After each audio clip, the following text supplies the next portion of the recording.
So I've been thinking about what I wanted to talk about next, and right now at the house we have 5 pets. We have 2 cats. We have Tiga. We have Chester, and we have the 3 dogs, Lily.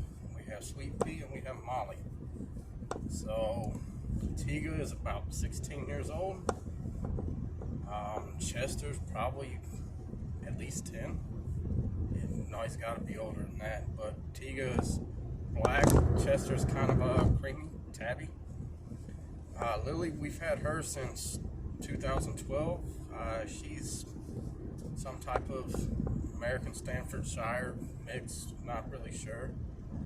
Sweet Pea, we've had her since May of 2015. She's a blue-nosed pit. And then Molly, we got her right before Christmas 2015, and she is a black shepherd mix of some sort. And so I see my son Finley playing with them and everything, and it's made me think about the first dog that I really remember us having. And so I remember at one point, I think we had a couple different little like black lab puppies or something. And I want to say that my dad kept saying that someone was putting antifreeze in their water. So, the dogs would be outside, you'd wake up the next day and, and the dogs were no longer there. And so I want to say when I was in kindergarten, I don't know exactly what happened, but I believe it was my bus driver that said something about having some puppies and asked if we wanted a puppy. And so I don't remember exactly how it happened, but this is what I remember. And so we got the first dog that I really remember having. His name ended up being Bear. I remember when we first got him, he was just this, little ball of fluff and fur. And so he was a husky hybrid.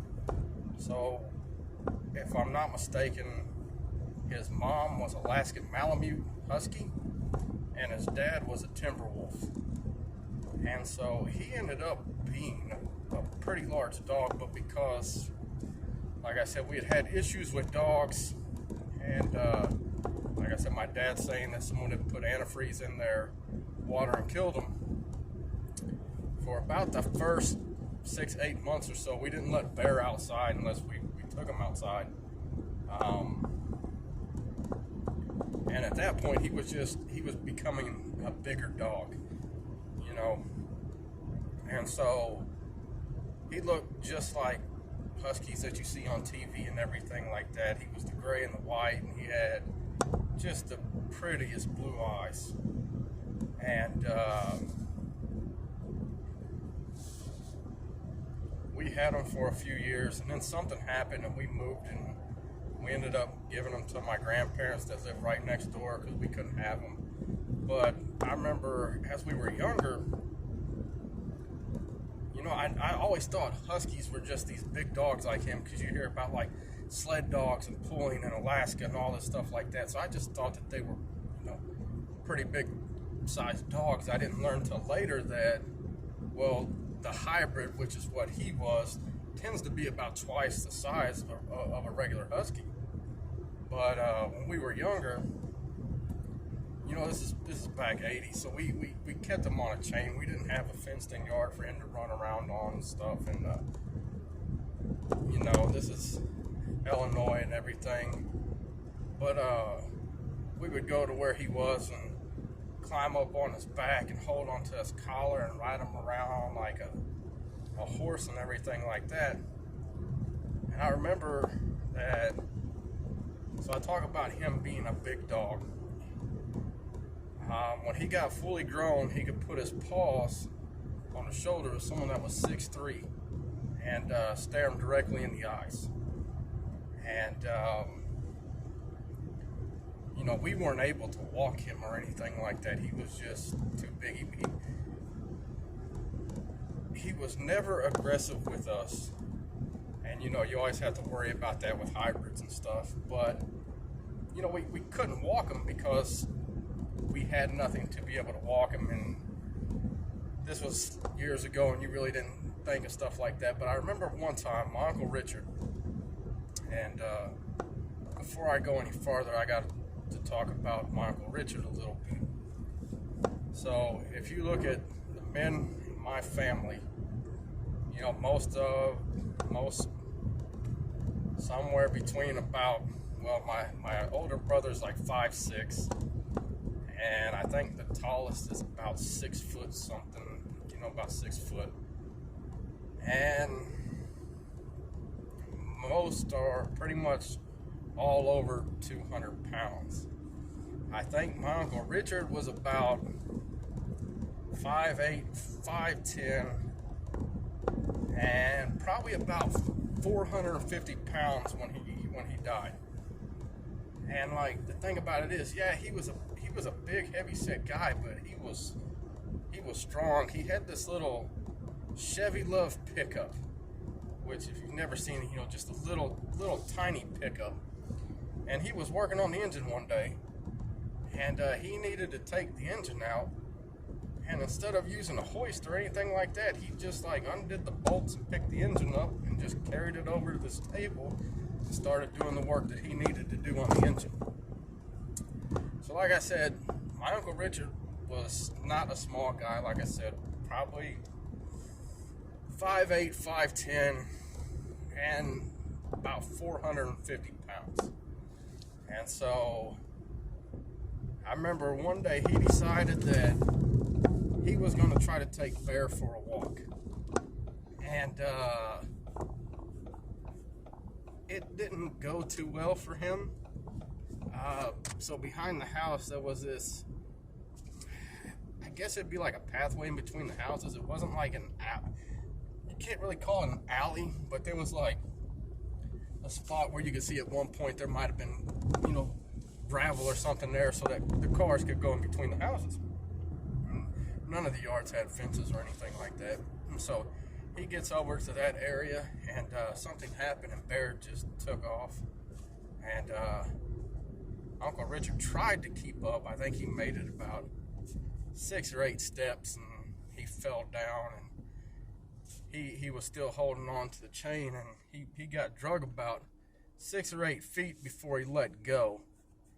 And then I think it took us about 6 hours to catch Bear, because at that point it was just a game for him, and every time you get close he would just run. He didn't really run too far away from the house or anything like that, but it's just he wanted to have fun. He was off the chain, and when he was ready he came back over.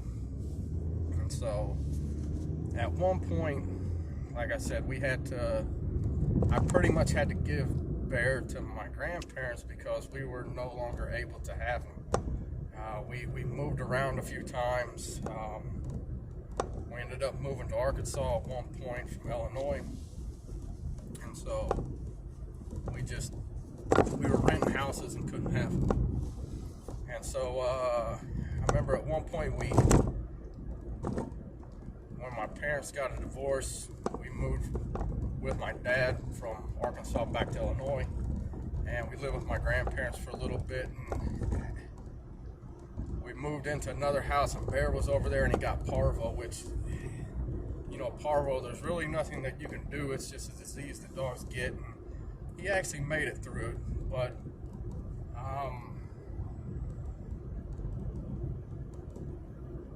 I don't really remember too much, and I hate this, but I believe we ended up having to put Bear to sleep because after a while people started throwing like rocks and sticks and stuff at him, and this one boy was over and he was trying to do something, and he threw like a rock or a stick or something at Bear, and Bear jumped up and hit him with his paw and scratched him a little bit. Nothing bad, but it got to where, like, most people didn't want to come too close to him because, like I said, he was a big dog and he looked mean, and you know, if he didn't know you, he barked and would pull on the chain, and people had known that he had actually broke that chain a couple times. So, but you know, he was starting to be considered a dangerous dog because he, you know, scratched this kid.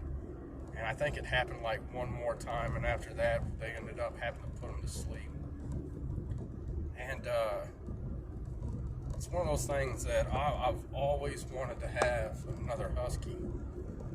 And like I said, I never really realized until years later. So this is probably like 2010. I was in Korea and a guy had a husky, and it was just tiny compared to what Bear was. And so I asked him what type it was, and he said it's a husky. I'm like, yeah, I know it's a husky, but is it a Siberian husky or is it a Alaskan Mountain Mute? He had no clue what I was talking about. You know, it's like half the size of Bear. And I've always loved huskies since that. And I've always wanted another one, but like, to me, to have a husky and to know what I know now, I don't have time for a husky. You know, to have a husky, right, I feel like you need the sled to put them on and let them just pull you and run and you know, get that work out of them, because that's what they're made to do, is to do that. And then living here in Georgia, I also feel like a husky is just ain't the best environment for them. And so, but that was Bear, and that was the first pet that I really remember having. And I just hope for you, Finn, that your memories of your first pet ain't gonna be quite have the same ending as mine do.